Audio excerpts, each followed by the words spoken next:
Hello. हा बोला ना सर. हा, अभिलाल दादा बोलतोय साहेब. हा बोला बोला सर. म्हटलं आपल्या ऑफिसला येऊन आम्ही निवेदन दिलं, हम्म. परंतु शेतकऱ्यांचा जीव घ्यायचा की काय हा प्रश्नचिन्ह निर्माण होतो.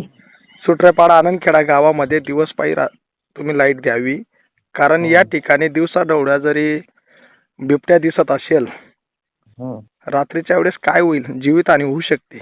पशूंची तर नुकसान झाली एक दोन वेळेस, आता माणसाची घ्यायची की काय हा प्रश्नचिन्ह निर्माण होतोय. काय वाटतं साहेब, किती दिवस लागतील? कामाचं स्वरूप चालू आहे. कदाचित तुम्ही काल बघितलं असाल, सांगोलीमध्ये काम चालू आहे. आज त्याला आज तुमच्या गावापर्यंत ती लाईन पोहोचेल असं वाटतंय. कारण काल त्याच्याशी मी जेव्हा चर्चा केली ना, तेव्हा सांगोलीमध्ये ट्रान्सफॉर्मर बसवला होता. हो, पण मला मेरगाव सबस्टेशनहून लाईट येते ना, सुट्रेपाडा आनंदखेडाला.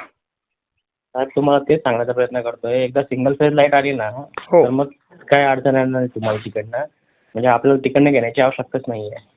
म्हणजे सांजोरीकडनं येईल का मग 3 पीस पण? हा, सांगोलीकडनं तुम्हाला सरळ सरळ तिथं लाईन येईल. बरोबर. तिथंच काम चालू आहे. आपल्या तिथले काही लोकांनी काम अडवलं होतं, त्याच्यामुळे ते काम पुढे सरकलं.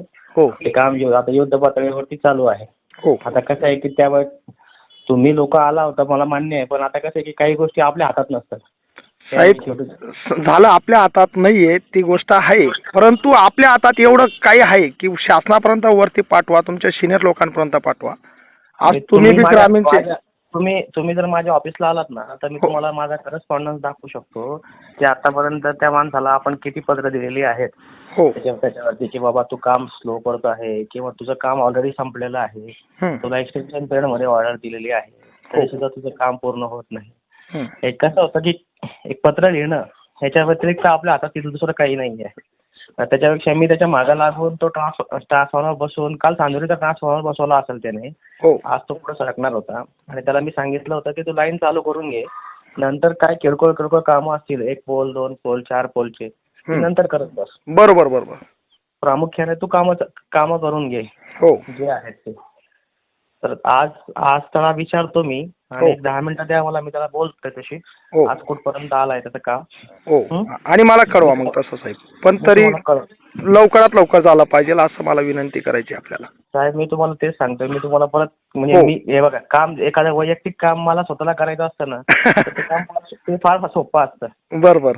एखाद्या माणसाकडनं काम करून घेणं हे फार कठीण असतं. दुसरं काय नाही हो साहेब, विनंती काय करतोय की बघा, जर रात्री पाठी जर एखाद्याचा जीव गेला तर याला खूप मोठं अडचण निर्माण होऊन जाईल.